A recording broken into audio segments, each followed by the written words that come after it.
Hey everybody, it's December 31st, last day of 2016, and it has been quite a year. It has been one of the most exciting, challenging, emotional years of my life, and it's something that part of me is excited that the year is over, and part of me is excited for the new one to come, and then another part of me really wants to take the time to kind of sit down and look at 2016 in review. So welcome to my 2016 in review. So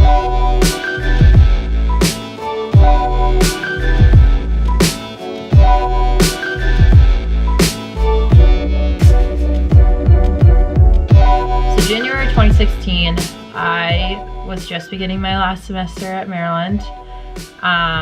And that was the time where I was so full of different emotions. I was sad that my time was ending. I was excited for one more chance to win. And I was emotional. I'm an emotional person. So there would be periods where I was angry, periods where I was excited and crying. And I think January sort of was the kickstart to my last semester, and one that was a really emotional time for me. But I look back at that time and back at my last semester at school, and I just played with the most amazing team.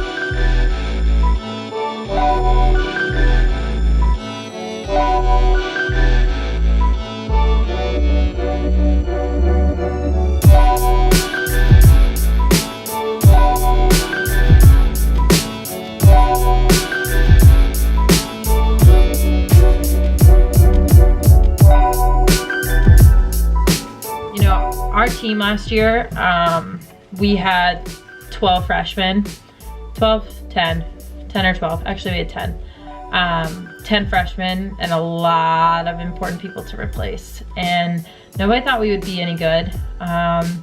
Nobody thought we could do it or do anything. And I think what was so cool is that our team just loved each other. Our team was so close, so connected from freshman to senior. Lots of siblings, lots of cousins. Kelsey was on the team, which was awesome. I'd never played with her. And we went farther than anyone thought. We won the Big Ten championship, which was something that we wanted to redeem ourselves from the previous year. And then we made it all the way to the national championship, where we lost. And that was a tough one.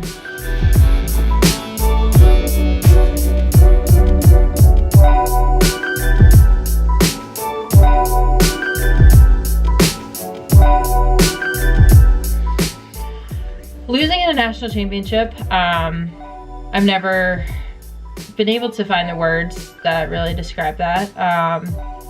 It's just heartbreak. It's a tough one to kind of swallow, but you know, I looked back after the game was done, and I had an awesome team around me. I had an awesome group of girls, and I lost 4 games in college. So when I looked at it like that, and I looked at the memories I'd made and the friendships I'd made and everything that we'd won or lost didn't even amount to the experiences I'd had and the friendships I'd made. So while it was heartbreak after that for a little while, I sort of gained a really great perspective that wins and losses don't really matter, and that these people are going to be with me for the rest of my life. And that was something that I think I got a little comfort in after that.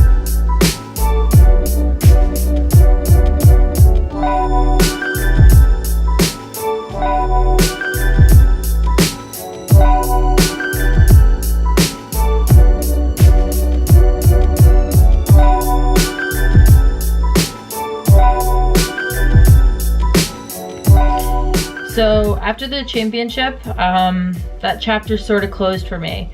Alice and I went to Tewarton. I won Tewarton, which I was proud of. But right after the heat of losing in the national championship, I would have given anything to trade that in for a national championship. But that sort of was the closing of my college lacrosse career, and I started another chapter. And that one was really scary. I didn't exactly know what I wanted to do or what I wanted to be. So I thought, you know what, why not? And go start your own business.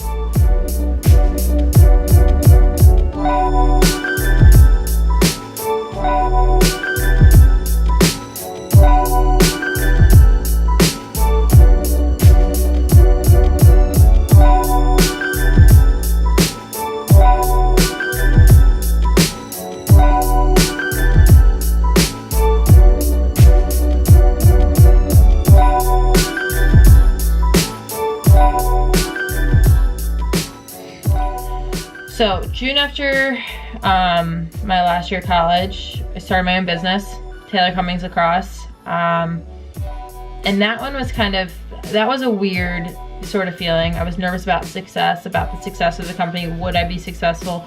Would I make any money? Would I be able to have the impact that I want to have on young girls and show them and teach them everything I've learned and about my experiences?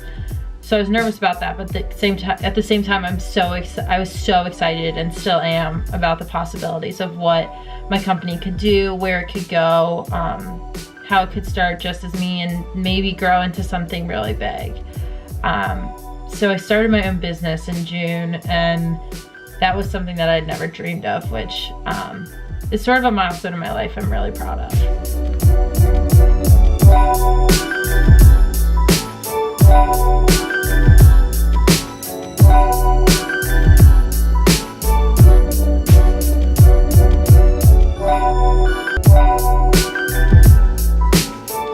Another really cool thing that I got to do was I got to be a part of the UWLX in its inaugural year. And I admit that was a tough one for me to kind of emotionally get into. You know, I just played my last game a week before, and then Kayla Trainer and I are standing on a field at UMass Amherst a week later playing in the pros.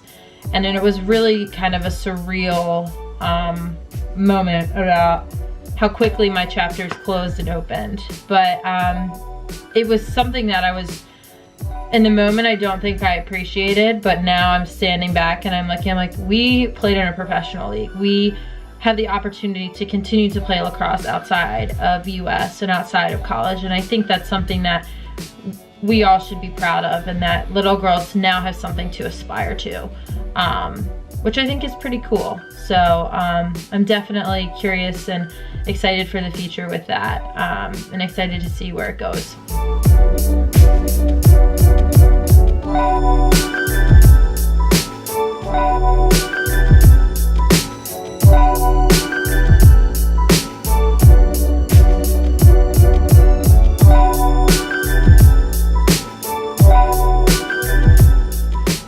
Another big part of my 2016 and something that's still ongoing is the US national team. We're at 24 right now. We had tryouts in August. We even went on a big England tour in July before tryouts, but now World Cup year is upon us. 2017, the year that we've been working so hard for. I've been on the team since the end of their last World Cup, my sophomore year. So this is my first World Cup year. I'm super excited to be competing and still have a chance to make the final 18 roster, which is decided after our weekend in January in a couple weeks. So we're one step closer, and even as we get closer to the final team, and even as cuts get tougher and tougher, I feel like this team has gotten so much closer, and we've kind of gelled together under the pressure rather than getting separated, which I think is just a true testament to the people on this team. And I'm just incredibly lucky to call them teammates and to call them friends. So that's something I'm really proud of in 2016, but it's not done yet. We have another weekend, and then whoever earns a spot for that 18 has to go represent our country, regardless of whether I'm on it or not. It's just been a true honor to put on that jersey every time, and I can't wait to see what's ahead.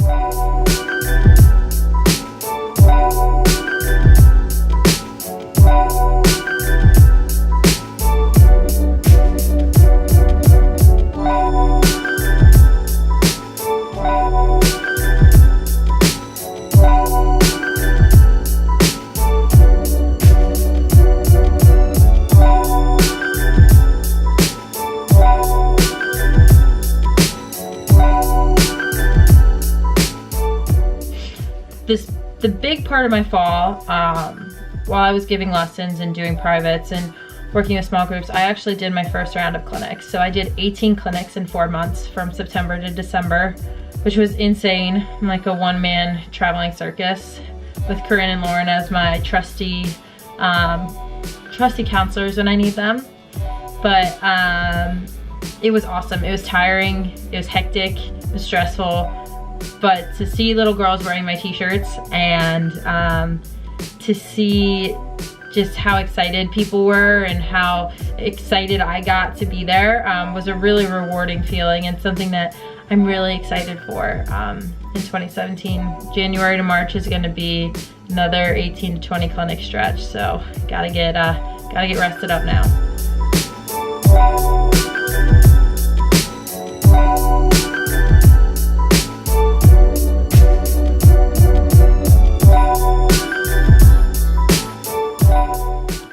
So another really cool thing that happened to me was that I signed with Under Armour in 2016, which was something that I had been hoping for, been thinking about for a long time, hoping that I would get the chance to be an athlete for them. And when that finally happened, that was sort of a dream come true. To have a brand, be able to represent a brand like Under Armour, to have them back me and my business and my vision, was just the coolest thing. I'm so excited to see what 2017 has to bring for my business with Under Armour, my time with Under Armour, and I can't wait. I think new things and better things and really cool products and apparel and visions and events are gonna happen, and I can't wait for you guys to see, because I can't wait either.